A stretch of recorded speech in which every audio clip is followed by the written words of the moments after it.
Hey, it's Robert. So I thought I would take a little bit of time to talk about a major milestone that I just made, and that is 9 months of no alcohol, completely sober. And, the best part about it is it really snuck up on me this time. I really had no idea it was coming. I have a little tracker on my phone that tells me when certain key dates are coming up or how long it's been since a key date. And so I was able to see on Friday, January 15th, that I had hit 9 months without any alcohol. And so I think the first thing I noticed is it obviously gets easier over time because certainly the first month I was counting days, weeks, and then even in the first 6 months, I was certainly very aware of when I was going to approach the next milestone, which was typically the next month. And there was more of a countdown. And I think after 6 months, that's when something just kind of clicked. And I can tell you those milestones at 7, 8, and 9 months came up as more of a surprise. And I think one of them even just kind of passed me by. So, yeah, I guess I want to share with you why I think this has worked. Number one, having a partner who also made a decision to remove alcohol from her life and isn't drinking is huge. I would say that our group of friends has really evolved over the last 9 months to a year, and the people that we spend time with also consciously choose not to consume alcohol. I haven't had the need to use any kind of therapist, any medication. I haven't utilized any kind of groups that support reduction or elimination of alcohol. It has been completely on my own. I did watch a lot of YouTube videos early on, just looking for, I think, inspiration and just like, seeing people that would go 3 months, 6 months, a year without alcohol. And, every single one of them is talking about all the positive things that happen. So when I look back at the last 9 months, I mean, all the things that have happened for me is definitely staying very consistent with my health and fitness. My weight has stayed almost identical. I've been about 185 pounds. Maybe I lose 3 pounds, I gain 3 pounds. So, in a range of 182 to 187 pounds. But overall, 185 pounds. My body fat has been almost identical, right around that 12 to 13% body fat. And I've been super consistent with my weight training. It's been 6 days a week with one day off. And I think I changed the routine basically at the beginning of this year, but it's been a very consistent weight training routine for 9 months. Yoga, cardio, I think very much in balance, close to a daily yoga practice and cardio every other day.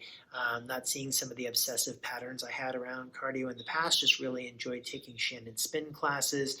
I enjoy going for beach runs, and that's pretty much been about it. I think it uncovered some interesting patterns, unhealthy patterns as it relates to other substances. So by removing alcohol, I noticed that I had a tendency to overindulge in sugar, overindulge in food in general. So a good example would be not having any dessert for a week and then going out to dinner and having dessert and then coming home and hitting the chocolate covered Oreos and having some whipped cream and ice cream.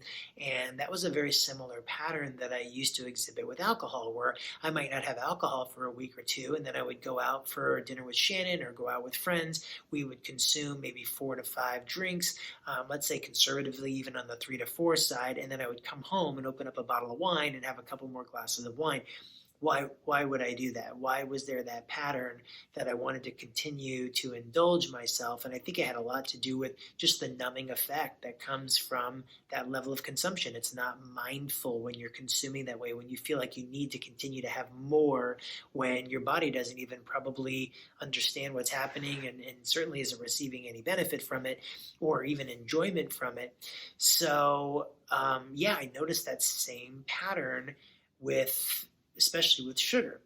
And then when I started cutting back on sugar and I started implementing more fasting protocols, I noticed that my caffeine went up. So coffee is something that you can have when you're fasting, and we were getting up a lot earlier for our morning meditations and Ashtanga practice when we were going through the 300-hour yoga teacher training, and I noticed that my caffeine consumption went up, and it's still been around 3 cups a day, no more than 3 cups, but usually never less. Certainly never less than 2 cups of coffee a day. And I guess compared to some people, that's not a lot, but that's a lot for me for someone that used to consume coffee a couple times a week and almost never at home, more of like a social experience. So I've also noticed some really unhealthy patterns around food where early on in my sobriety, I was definitely more prone to binge eating. I would eat so healthy, and then I would go to In-N-Out and eat 2 double doubles, a shake, and fries, and then start picking at leftovers of the family's fries and leftover burgers. And I'm happy to say that just bringing some awareness to that and dealing with that, I've noticed just a massive improvement in that area, but I still think there's some growth opportunities. So I guess what I'm saying is sometimes when you remove something unhealthy from your life, you start to notice there's some unhealthy patterns and habits related to other things specifically that you're consuming and putting into your body. And I don't think it's very unusual for people sometimes to gain weight when they give up alcohol because they replace that addiction with something else. And predominantly that can be sugar. But yeah, let's just talk about kind of the positive things that have happened in my life in the last 9 months. So the biggest one is that I got engaged in September. That was really huge, and it's just been amazing. It's like, falling in love all over again, floating on clouds. Not that things ever got stale, but just really, incredible feeling. And I think everyone can see that I'm very, very happy. I got promoted at work, so I took on additional responsibility where I took on some additional sales responsibility first, and then I took on some marketing responsibility in addition. So now vice president of sales and marketing for our on-premise division. That was a pretty huge move, and I am absolutely loving that. Just absolutely rose to the occasion, enjoying the challenge and enjoying the variety that it brought to my my daily routine as it relates to my career. So that's been really awesome. My confidence level definitely much higher. I see that in my interactions through business. I see that in my teaching in yoga. I see it in the way that I manage myself through difficult situations and discussions, whether it be in business or in personal situations. So confidence definitely, I would call it at an all-time high. And then also just comfort with my body. So I think having that consistency and, if someone compliments me in terms of my physique or my shape or, sees me working hard, improving, I'm more prone to just accept that and appreciate that and not necessarily let it affect me in a way that it goes to my head. But also I used to have a lot of negative self-talk around that. When someone would say that, I might even respond, I got a long ways to go, or, I'm getting there. And now it's just, it's nice to just accept that. And know that I always strive for more, and I'm always wanting to improve, and I never really am satisfied, but that I can be happy with where I'm at, and I can be grateful and appreciative. Relationship with my daughter, amazing. Relationship with my stepdaughter to be, great and improving. Also, my father came out to visit for a couple of months. They rented a house in Laguna Beach, and it was my dad and my stepmother, and they really noticed a lot of the positive changes in me. Who is this new Robert? What's going on? We love it. Don't change. And that was really amazing to see. And it was probably, the most time I've spent with my father in a couple of decades. So, a lot of healing as it relates to, past trauma with my family, and being able to just move past that and really enjoy that time together. Financially, I noticed making a lot more sound financial decisions. One, spending less money right away. Definitely spending less money going out, less prone to going out and just enjoying cooking home. Of course, there was a pandemic going on, and in California, we had several rounds of shutdowns, but just overall noticing the bank account just getting bigger and bigger and more flush each month, and then starting to make really wise investments with that money. And and being able to take advantage of a huge growth year in the stock market in 2020. So feeling really good about just the clarity and the discipline that comes with long-term sobriety, and it has definitely improved, our savings and investments. So let's just kind of recap this. Let's see: personal life, got engaged, reconnected with my father and my stepmother, great relationship with my daughters, better than ever. Um, let's talk about confidence, weight, fitness level, um, level of awareness and mindfulness, all-time high for sure. And, career, taking on more responsibility, the confidence, I work directly with our CEO and report directly into him. And just, I think having built that trust and rapport really makes me happy. And I guess just talking about overall happiness, just waking up in the morning, just feeling grateful for where I live and the life that I have, and not waking up with hangovers, and not being so consumed with gosh, I just can't have fun if I don't have alcohol in my life. Definitely have disproven that fear on a massive level. More money in the bank. I think also from a consumerism standpoint, not feeling the need to buy things to make me happy. Haven't bought much clothes or furniture. We've taken some nice vacations, which is great, both with our girls and just on our own.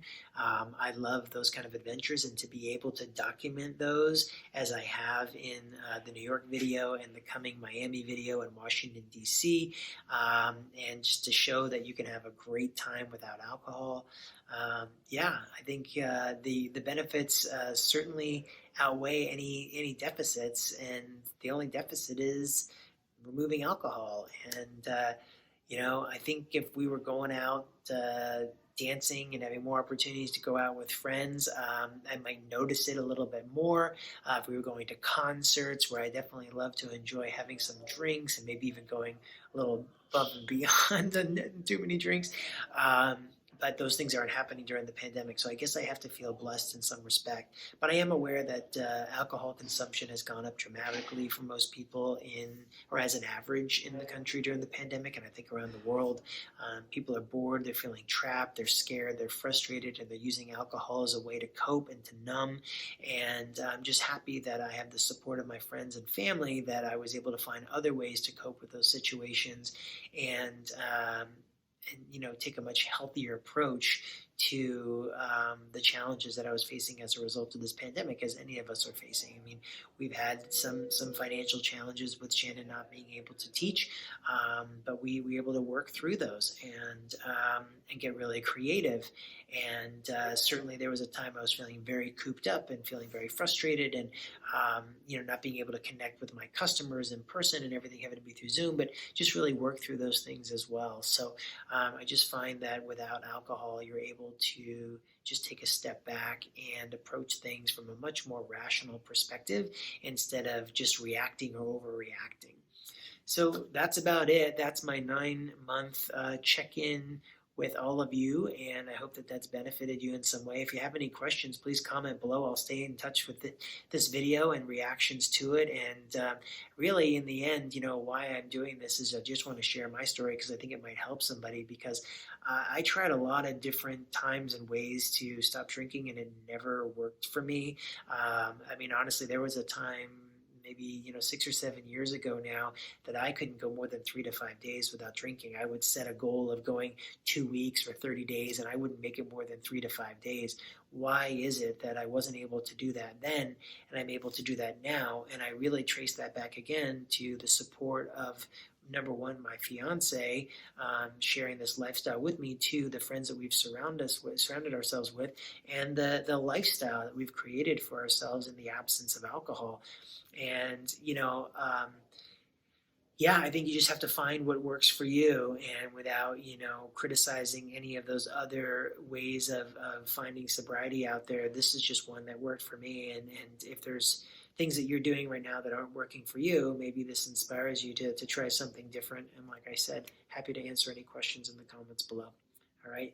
Have a great 2021. Be safe.